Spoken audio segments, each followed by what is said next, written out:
ಜೈಲಿನಲ್ಲಿ ನಟ ದರ್ಶನ್ಗೆ ಸಂಕಷ್ಟ ಮಾತ್ರ ತಪ್ತಾ ಇಲ್ಲ, ತಪ್ಪುವಂತಹ ಲಕ್ಷಣಗಳು ಕೂಡ ಕಾಣಿಸ್ತಾ ಇಲ್ಲ.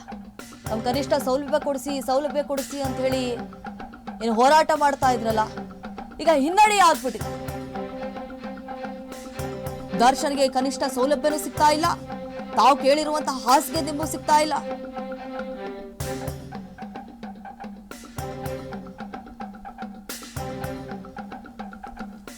ಕನಿಷ್ಠ ಸೌಲಭ್ಯಕ್ಕೆ ನಡೆಸಿದಂತಹ ಹೋರಾಟಕ್ಕೆ ಹಿನ್ನಡೆಯಾಗಿದೆ. ದರ್ಶನ್ಗೆ ಈಗ ಮತ್ತೆ ಸಂಕಷ್ಟ, ವಿಲವಿಲ ಒತ್ತಾಡ್ತಿದ್ದಾರೆ ಒಂದು ಕಡೆ ಜೈಲಿನಲ್ಲಿ. ಅಟ್ಲೀಸ್ಟ್ ಕನಿಷ್ಠ ಸೌಲಭ್ಯವನ್ನು ಒದಗಿಸಬೇಕಲ್ವಾ ದರ್ಶನ್ಗೆ. ಈಗ ಆಧ್ಯಾತ್ಮದ ಮೊರೆ ಹೋಗ್ತಿದ್ದಾರಂತೆ ದಾಸ್. ಕ್ವಾರಂಟೈನ್ ಸೆಲ್ಗೆ ಒಗ್ಗಿಕೊಳ್ಳಲು ಹರಸಾಹಸವನ್ನು ವ್ಯಕ್ತಪಡಿಸುತ್ತಿದ್ದಾರೆ. ತಾವು ಖಾಲಿ ಟೈಮಲ್ಲಿ ಈ ಆಧ್ಯಾತ್ಮಿಕ ಪುಸ್ತಕಗಳನ್ನ ಓದೋದು, ಚಾಮುಂಡಿ ದೇವಿ ಆರಾಧನೆ ಮಾಡೋದು, ಬ್ಯಾರಕ್ ಪಕ್ಕದಲ್ಲಿ ಚಾಮುಂಡಿ ದೇವಿಯ ಫೋಟೋ ಇದೆ, ಆ ಫೋಟೋವನ್ನ ನೋಡಿಕೊಂಡು ಕಣ್ಣೀರು ಹಾಕ್ತಿದ್ದಾರೆ.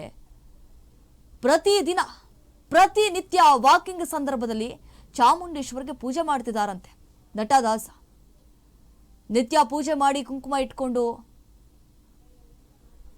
ಆಧ್ಯಾತ್ಮಿಕ ಪುಸ್ತಕಗಳನ್ನು ಓದೋದು, ದೇವಿಯ ಆರಾಧನೆ ಮಾಡೋದು, ಒಂದು ಕಡೆ ಮುಂದಿನ ಭವಿಷ್ಯ ಏನು ಅನ್ನುವಂತಹ ಯೋಚನೆಯಲ್ಲಿದ್ದಾರೆ ನಟ ದರ್ಶನ್. ನಿಜಕ್ಕೂ ನಟ ದರ್ಶನ್ಗೆ ಸಂಕಷ್ಟದ ಮೇಲೆ ಸಂಕಷ್ಟ ಎದುರಾಗ್ತಾ ಇದೆ. ಅಟ್ಲೀಸ್ಟ್ ದೇವಿ ಆದ್ರೂ